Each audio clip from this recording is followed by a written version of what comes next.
C'est ça que je dis à vous, classe politique, surtout vous de l'Union Sacrée. Parce que je vous avais invité, quand j'avais formé cette famille politique, à nous engager à protéger nos concitoyens, à travailler pour leur bien-être et à sécuriser notre pays. Moi, je n'avais pas fait cette union sacrée pour se partager des postes. Hein. Là, on voit beaucoup d'engouement quand il faut partager des postes. Mais quand il faut maintenant prendre ses responsabilités et défendre ce peuple qui nous a donné sa confiance, on démissionne complètement. On est dans des salons en train de réfléchir à comment discuter, négocier avec un vide, des gens qui vont simplement venir parler au nom de leurs représentants. Le troisième front, c'est celui qui me déçoit, je dois vous l'avouer. Lorsque j'ai bâti cette union sacrée, je me rappelle, je vous ai dit, ne soyons pas distraits. Ne soyons pas distraits parce que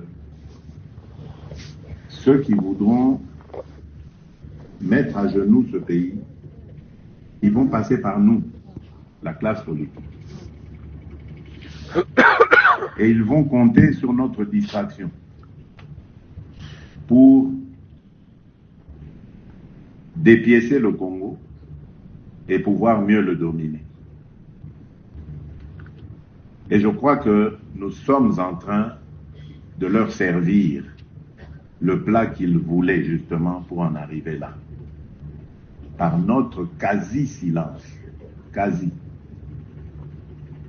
Parce qu'il y a des braves. Je ne vais pas tous les citer, mais le VPM Jean-Pierre Bemba,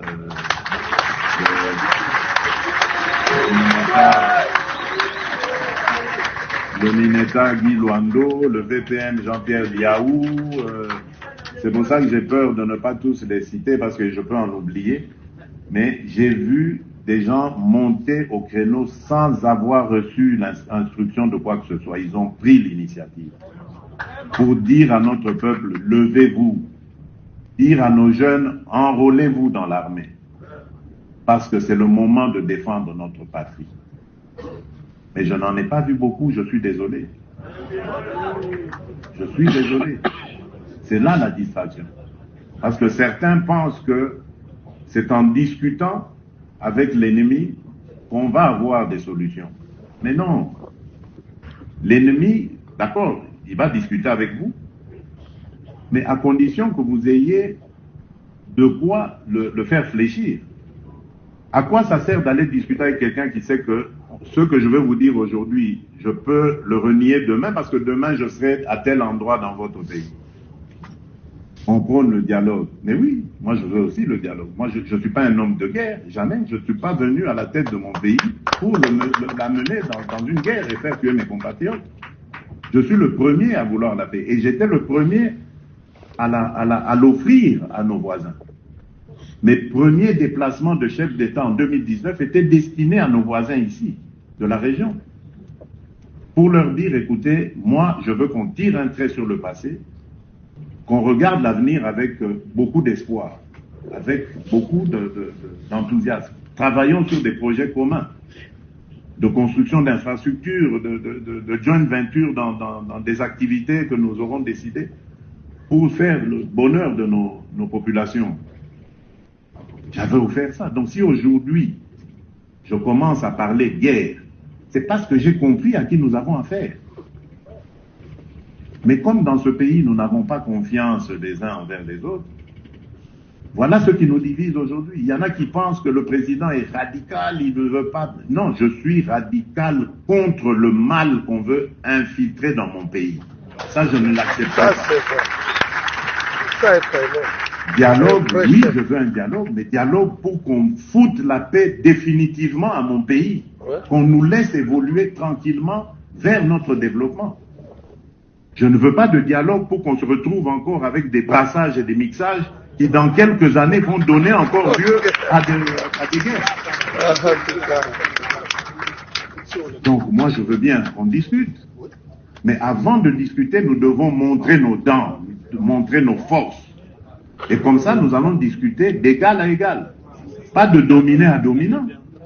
Vous n'obtiendrez rien en discutant de dominant en dominant. Plutôt mourir que d'aller autour d'une table en perdant, en étant perdant dans le statut, en ayant le statut de perdant. Parce que là, on va vous manger, mais vraiment sans problème. Et c'est pour ça que moi, j'avais dit, je ne veux pas discuter avec des pantins. Les pantins ne vont jamais parler de leurs problèmes. Les pantins, quand ils sont en face de vous, ils vont répéter le message de leur maître. Alors, tant qu'à faire, je préfère parler avec leur maître. Et quand vous avez vu, nous avons parlé avec leur maître. Nous sommes arrivés au 15 décembre. Qu'est-ce qui s'est passé? Il a fui. Il a fui parce que l'étau était en train de se resserrer sur lui. Il savait que ce jour-là, s'il était venu, ça sonnait le glas de toutes les aventures qu'il a menées en République démocratique du Congo. Et ayant compris cela, il a dit non, il faut fuir, commencer la guerre, une guerre rapide et brutale, pour soumettre finalement ces Congolais qui sont en train de nous échapper. Et lorsque nous sommes en train d'organiser le front diplomatique pour freiner, bloquer cela, c'est dans mon propre camp que j'apprends que voilà, il y en a qui sont déjà en pourparlers, il y en a qui condamnent la position du président, qui trouvent qu'il est trop radical, qui trouvent qu'il doit négocier. Mais négocier quoi? Et en quelle position? Voilà. Réveillez-vous, chers compatriotes. Ouais. Ah, c'est ce que moi j'attendais de vous, Excellence. Et ça est énorme. Et cette communauté internationale internationale que nous avons toujours vilipendée, aujourd'hui, elle nous prouve le contraire. Ce sont ces pays dont peut-être certaines ambassades ont été bêtement attaquées ici, de manière totalement idiote. Ce sont ces pays-là qui aujourd'hui ont pris position. Mais le Congolais, il a fait quoi? La classe politique, vous avez fait quoi? Nous avons toujours condamné, oui, mais oui, les Français, oui, les Américains, ils sont complices. Mais voilà, eux, ils ont posé leur acte, ils ont montré. Mais voilà, nous sommes toujours comme ça, nous les Congolais, nous aimons toujours être pris en charge. Les autres doivent parler pour nous. Les autres doivent faire des efforts pour nous. Nous, on doit continuer à danser, manger, boire, tout, voilà. Et ça, c'est inacceptable. C'est le moment de nous lever et de dire en une seule voix à la communauté internationale, d'abord, merci pour ce qu'elle fait, elle est aux côtés de notre peuple, et leur dire que c'est nous qui allons maintenant passer devant et espérer avoir toujours leur soutien. La communauté internationale aujourd'hui, elle a compris. C'est le moment maintenant de l'encourager à continuer de nous soutenir. Et non pas le moment de vilipender des pays ici et d'attaquer leurs ambassades. Ça, la prochaine fois que ça se refait, je crois que les coupables qui seront pris seront condamnés à vie à être en prison. Parce que c'est vraiment de la trahison qu'ils font contre notre peuple. Et vous voyez que ceux-là que nous vilipendions hier, c'est aujourd'hui eux qui sont devant, en train d'affaiblir l'ennemi. Donc pensons aussi à ce que nous devons faire. Et c'est ça que je dis à vous, classe politique, surtout vous de l'Union sacrée. Parce que je vous avais invité, quand j'avais formé cette famille politique, à nous engager à protéger nos concitoyens, à travailler pour leur bien-être et à sécuriser notre pays. Moi, je n'avais pas fait cette union sacrée pour se partager des postes. Hein. Là, on voit beaucoup d'engouement quand il faut partager des postes. Mais quand il faut maintenant prendre ses responsabilités et défendre ce peuple qui nous a donné sa confiance, on démissionne complètement.